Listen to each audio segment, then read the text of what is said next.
Hello everyone, welcome to your mathematics YouTube channel maths miracle के science segment में हम बात कर रहे हैं क्लास 11 क्लास 12 के यूनिट डायमेंशन चैप्टर 1 से रिलेटेड कुछ बातें कर रहे हैं। पहला क्लास हमने अपलोड कर दिया है। अब हम बात कर रहे हैं क्लास नंबर 2 लेक्चर नंबर 2, जिसमें हम बात करेंगे definition of dimension. Actually dimension क्या, what is the definition of dimension, बिना बात करे हुए हम समझेंगे और थोड़ा फटाफट अंदाज में, फास्ट अंदाज में और करेंगे। कह रहे क्या, the power to which the fundamental unit are raised to obtain the unit of a physical quantity is called dimension. बोले भाई साहब ये क्या बता रहे हैं सर, ये तो बड़ा टफ लैंग्वेज दे दिया आपने, तो बुक की लैंग्वेज दे दी। दोस्तों एक बात समझ लो कि मैथ्स मिरेकल पे जो लिखी गई है एक एक बात है, ऑथेंटिकेशन मैं स्वयं चेक करके यहां पे डाल रहा हूं। कह रहा है कि the power to reach the fundamental unit. देखो फंडामेंटल यूनिट क्या होता था, मैंने आपको बताया था ना, बेसिक यूनिट, फंडामेंटल यूनिट। आपके पास क्या डेफिनेशन था, क्लास 1 में जाके देखना, लिखा हुआ था the unit for those physical quantity which are independent to each other, which are independent of each other are called fundamental unit. तो यहां पे कह रहा है कि फंडामेंटल यूनिट होना चाहिए, उसके ऊपर पावर रेज होना चाहिए। ध्यान से देखो, पावर रेज होना चाहिए। क्यों ऐसा रेज होना चाहिए, किसका होना चाहिए, तो unit of a physical quantity का, किसी भी फिजिकल क्वांटिटी का जब फंडामेंटल यूनिट का जो पावर होएगा उस पूरे फंक्शन को आप बोलोगे डायमेंशन। फाइनल करना हो student, the power to which the fundamental unit are raise to obtain the unit of a physical quantity is called dimension. आराम से समझेंगे यार, नहीं समझ में आया तो हम और समझाएंगे। 5, 4, 6, 8, 10 ढेर सारे जंप लेंगे, आपको समझा के मानेंगे। मैथ्स मिरेकल पे आप हो और आप साइंस पढ़ रहे हो, उसमें भी फिजिक्स। वाह क्या मजा है यार, मजा ही मजा है। रिक्वेस्ट यही है स्टूडेंट्स कि अपने दोस्तों को जरूर मैसेज और ये इसका वीडियो लिंक शेयर करना, क्योंकि जैसे आप पढ़ रहे हो ना वैसे उनको भी दरकार है, और जब आप दोनों को दरकार है तो आपके सर को भी दरकार है आपके रिलेशन बनाने की, हमारे और आपके संबंध बन जाने की। तो देखो डायमेंशन के लिए हमने और भी बताया है कि dimension are always written in big bracket, यानी कि कैपिटल ब्रैकेट, बड़ा वाला ब्रैकेट में इसको आप हमेशा पुट करते हो। याद है ना स्टूडेंट्स, ये वाला जो इधर से ऐसे और इधर से ऐसे। अच्छा बोलोगे बाकी के दो ब्रैकेट कौन कौन होते हैं, एक तो स्मॉल ब्रैकेट हो गया जो कि इसको आप बोलते हो स्मॉल ब्रैकेट, इसको कौन सा ब्रैकेट बोलते हैं स्टूडेंट्स, तो ये होता है स्टूडेंट्स मिडिल ब्रैकेट। बोलेंगे नहीं जी नहीं, मिडिल ब्रैकेट नहीं, इसको हम करली ब्रैकेट भी बोलते हैं, मिडिल ब्रैकेट भी बोल सकते हैं ना। ये बड़ा कोष्ट, छोटा कोष्टक और ये मझला कोष्टक, भाई सही नहीं लगता ऐसे बोलना ना, तो बिग ब्रैकेट, स्मॉल ब्रैकेट और करली ब्रैकेट। ओके ओके, क्लियर हुआ है स्टूडेंट्स। अच्छा, for writing the dimension for following symbols are use. देखो जब भी आपको डायमेंशन लिखने की बात करी जाए तो आपको ना कुछ बातें हैं जो कि गुप्त बातें हैं, वो आपको मैं अभी बता देता हूं। बिल्कुल याद होने चाहिए, बिल्कुल आपके मेमोरी में फिट होने चाहिए।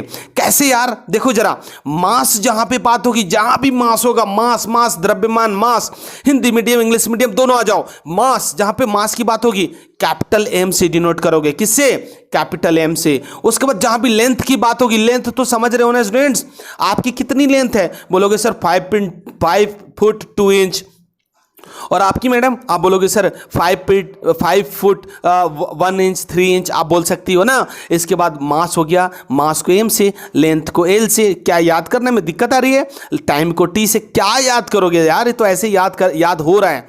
उसके बाद टेम्परेचर को थीटा, भाई ये याद रखो, मास लेंथ टाइम, मास लेंथ टाइम, मास लेंथ टाइम, मास लेंथ टाइम, याद हो गया। उसके बाद टेम्परेचर थीटा, बस टेम्परेचर थीटा जो है आपके यहाँ शायद ही पूछेगा, जो पूछेगा वो मैं आपको पहले ट्रिपल टिक बता दूंगा, सिंगल टिक, डबल टिक, ट्रिपल टिक, यही तो टिक मारता हूं मैं, सिंगल टिक, डबल टिक, ट्रिपल टिक।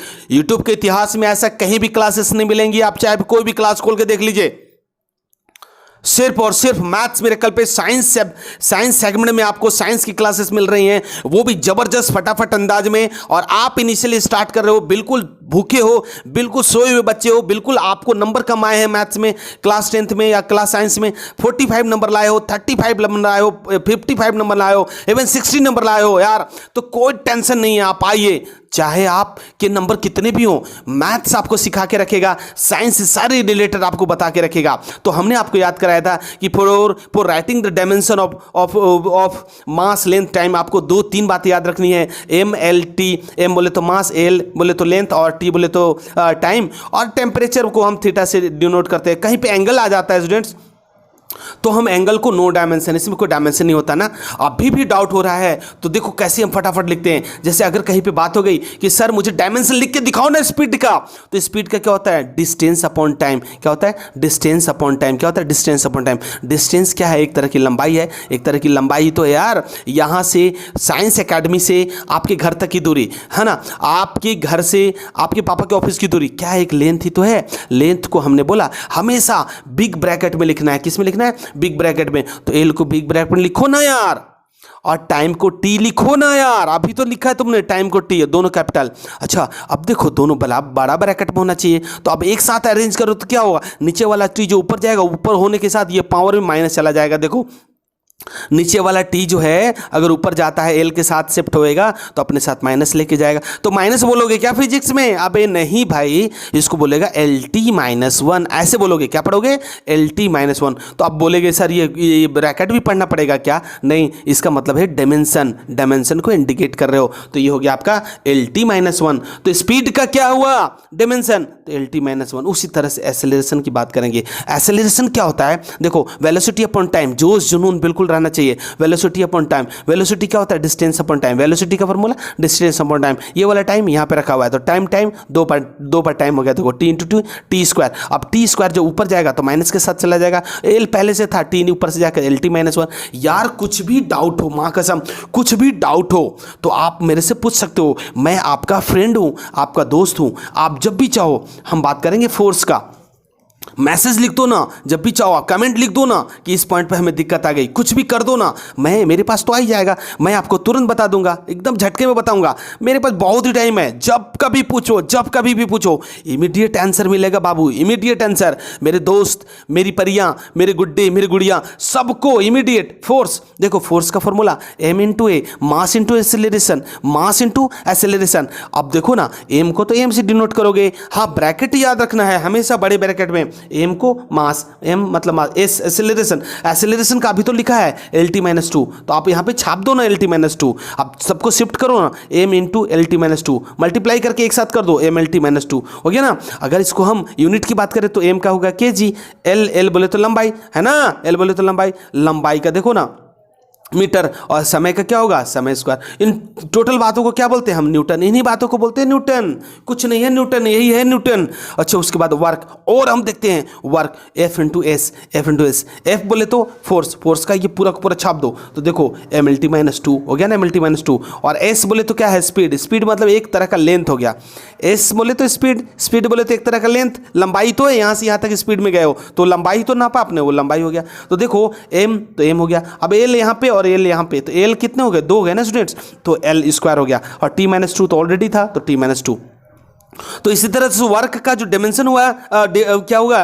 वर्क का तो डायमेंशनल फॉर्मूला हुआ स्टूडेंट्स, क्या हुआ? M L T minus two, M L square T minus two. उसी तरह से मोमेंटम का स्टूडेंट्स बहुत आराम से समझो, बहुत ही आराम से समझना है, बिल्कुल हड़बड़ी नहीं है। क्योंकि अगर यहाँ से आपने ध्यान से देख लिया तो ये मेरी गारंटी मानो, यहाँ से ये वाला जो आप कर रहे हो इसमें 3 से 4 नंबर आपके आ जाएंगे। मोमेंटम का mass into velocity, mass into velocity. Mass को क्या बोल सकते हो आप? मास तो मास ही है, और वेलोसिटी का तो आपको पहले से पता है L T minus one, L T minus one ही तो होता है यार। स्पीड का देखो ना, स्पीड का एल टी माइनस वन, यही तो है एल टी माइनस वन।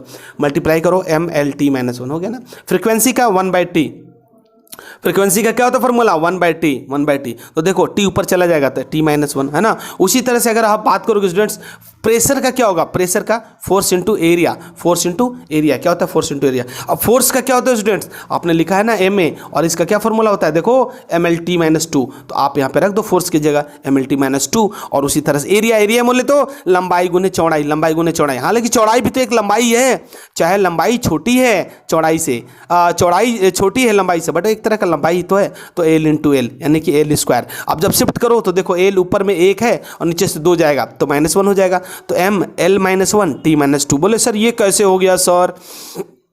भाई एक बात बताओ, 1 पहले से था, नीचे से 2 जाएगा तो 1 माइनस टू कितना हो जाएगा? तो माइनस वन ही तो होगा, तो कि एल माइनस वन हो गया। उसी तरह से एल पे पावर चढ़ा दो। अच्छा यहाँ तक हो गया। अब देखो एरिया, एरिया क्या होता है स्टूडेंट्स? एरिया मतलब लंबाई गुने चौड़ाई गुने ऊंचाई है ना, सॉरी लंबाई गुने चौड़ाई किसी खेत का एरिया, किसी आयत का एरिया, किसी रेक्टेंगल का, किसी स्क्वायर का कैसे निकालते हो? लंबाई गुने चौड़ाई, लंबाई गुने चौड़ाई, और चौड़ाई भी एक तरह की लंबाई है तो एल इंटू एल हो गया ना, तो एल स्क्वायर हो गया। उसी तरह से स्टूडेंट्स डेंसिटी की बात करी जाए, डेंसिटी बोले तो मास बाय वॉल्यूम। डायमेंशन लिखना सीख रहे हो आप, कैसे डायमेंशन लिखी जाती है। बहुत बढ़िया चैप्टर चल रहा है, बहुत बढ़िया एक्सरसाइज चल रहा है, बहुत बढ़िया टॉपिक चल रहा है। आपको बस ध्यान देना है, mass into volume, mass into volume, mass को एम से, वॉल्यूम को एल क्यू। वॉल्यूम बोले तो क्या होता है यार? डेंसिटी बोले तो वॉल्यूम, वॉल्यूम बोले तो लंबाई गुने चौड़ाई गुने ऊंचाई। किसी भी रूम का वॉल्यूम निकालना है, किसी भी बॉक्स का अगर वॉल्यूम निकालना है, बंद बॉक्स का, तो एल बी एच करोगे ना, और तीनों के तीनों एक तरह की हाइट लंबाई है, तो हम यहाँ पे एल क्यू कर दिए, तो एम एल माइनस क्यू है ना। आइए स्टूडेंट्स हम आगे बात करते हैं, और स्टूडेंट्स आपसे हम बात करते हुए बताते हैं कि देखो जो चीज़ें इंपॉर्टेंट है अभी कभी टिक मार लो। पहला है डेंसिटी, डेंसिटी को ट्रिपल टिक मारो, डेंसिटी पक्का आएगा आपके यहाँ। अगर और कुछ आ सकता है तो क्या आएगा आपके पास? आ सकता है स्टूडेंट्स मोमेंटम, मोमेंटम पक्का। देखो ध्यान से देख लो, ये दो तीन चीज़ें जो मैं टिक कर रहा हूँ बिल्कुल याद हो जाना चाहिए आपको। इतनी ज़्यादा प्रैक्टिस करो कि बिल्कुल आपके दिलो दिमाग में बैठ जाए। इसके बाद आप करो फोर्स का, स्टूडेंट्स फोर्स कर दो। उसके बाद एक्सेलरेशन करो, ये ट्रिपल टिक में जा रहे हैं स्टूडेंट्स। इसके अलावा एक वर्क का भी कर लो, है ना, ट्रिपल टिक। ये 4-5 चीज़ें हैं जिसका डायमेंशन लिखने के लिए आपको आएगा। तो उम्मीद है आपको बिल्कुल सही समझ में आया होगा। अगर नहीं आया है तो आप वीडियो को पीछे करके दोबारा से सुन लो, देख लो, समझ लो। कुछ बातें और करेंगे, उसके बाद हम वीडियो को यहीं पे फिनिश करेंगे। तो स्टूडेंट्स अब हम आगे चल रहे हैं और थोड़ी सी चर्चा और करके इस वीडियो को यहीं पे फिनिश करेंगे। अब हम पढ़ने जा रहे हैं एंगुलर वेलोसिटी। ध्यान से देखो, एंगुलर वेलोसिटी कह रहा है क्या? The angle made by a particle at the centre in 1 second is called angular velocity. भाई साहब देखो, किसी भी सर्कल के अंदर 1 सेकेंड के अंदर जो सेंटर पे एंगल बन रहा है वही तो है एंगुलर वेलोसिटी। और एंगुलर वेलोसिटी को अगर आप डेफिनेशन वाइज या फिर इसका फॉर्मूला अगर आप देखोगे तो एंगल अपॉन टाइम। एंगल का मतलब, एंगल का कोई एंगल नहीं था ना, एंगल का डायमेंशन क्या था? कुछ नहीं था, तो 1, और टाइम का t आप देख रहे हो ना, तो एल टी माइनस 1।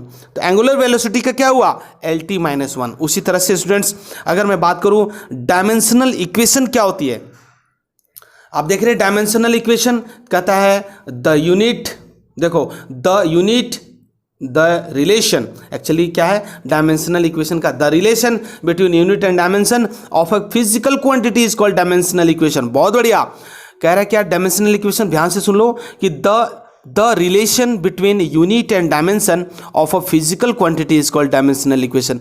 रिलेशन किसका कहेगा? यूनिट एंड डायमेंशन के बीच में जो रिलेशन बताएगा वही तो है डायमेंशनल इक्वेशन, वही तो है डायमेंशनल इक्वेशन स्टूडेंट्स। तो the unit, the relation between unit and dimension is called dimensional equation. कुछ नहीं कहने की जरूरत है। अच्छा एक और बात है, लॉ ऑफ होमोजेनिटी क्या होती है? लॉ ऑफ होमोजेनिटी ध्यान से सुन लो, any physical quantity must be dimensionally homogeneous. अच्छा होमोजीनियस क्या होता है? तो हम आगे आने वाले यार ये पे थोड़ा सा पेज फट गया जिसकी वजह से ये थोड़ा सा दिक्कत, तो आप लिख लेना जो मैं बोल रहा हूं। देखो any physical quantity must be dimensionally homogeneous. This means the dimension on the LHS of the equation must be equal to the dimension of the RHS of the equation। देखो डायमेंशनली होमोजीनियस का मतलब है LHS और RHS दोनों बराबर होने चाहिए। क्या होने चाहिए स्टूडेंट्स? दोनों के दोनों बराबर होना चाहिए, LHS बराबर RHS। मतलब इक्वेशन तो आप समझते हो ना, इक्वेशन क्या होती है? इक्वेशन में x plus y equal to 0 है ना, मान लो x plus y equal to 0, तो इक्वल टू जो साइन स्टूडेंट्स जो बीच में आ रहा है वही तो डिफरेंस करेगा कि LHS वाला जो पार्ट है वही है RHS वाला पार्ट, और दोनों इक्वल है। तो यही है होमोजेनिटी। अगर किसी भी फिजिकल क्वांटिटी का लेफ्ट हैंड और राइट हैंड दोनों बराबर है तो आप बोल सकते हो कि वो डायमेंशनली होमोजीनियस है। दोबारा से एक बार लैंग्वेज और देख लेते हैं। कह रहा है कि लॉ ऑफ होमोजेनिटी क्या है? तो कहता है क्या? Any physical equation must be dimensionally homogeneous. This means that the dimension on the LHS of the equation must be equal to the dimension of the RHS of the equation. Clear हुआ ना students? अब हम देखेंगे dimensionally homogeneous क्या है और इसके कितने सारे एग्जांपल्स हैं, हम अगली वीडियो के अंदर बात करेंगे, यानी वीडियो नंबर 3 के अंदर बात करेंगे। तो जुड़े रहिए मैथ्स मिरेकल के साथ, जिसके अंदर हम साइंस से रिलेटेड बात कर रहे हैं, फिजिक्स की, class 10th, class 11th, class 12 जो कॉमन चैप्टर हैं, जो कॉमन रिलेटिव है। ऐसे तो ये क्लास 12 और क्लास 11 से रिलेटेड है। क्लास 10th में बच्चों को सिर्फ जानना जरूरी है, जान लेंगे तो अच्छी बात है ना। इसके अलावा ये नीट की प्रिपरेशन में और जी की प्रिपरेशन प्रिपरेशन में बहुत ज़्यादा हेल्प करेगा, क्योंकि मैं आपको इतना ज़्यादा न्यूमेरिकली स्ट्रॉन्ग कर दूंगा कि आप ज़्यादा से ज़्यादा क्वेश्चन आप सॉल्व करेंगे। और आपको बिल्कुल, जब आप नीट की प्रिपरेशन के लिए राजस्थान जाएंगे, जी की प्रिपरेशन के लिए अगर आप राजस्थान कोटा जाते हैं, तो आपको बहुत ज़्यादा सपोर्ट मिलेगा मैथ्स मिरेकल की तरफ से। तो बस मेरे दोस्तों, मेरे बच्चों, मेरे नन्हे सहपाठियों, आज इतने ही। मिलते हैं अगले वीडियो में, तब तक के लिए जय हिंद।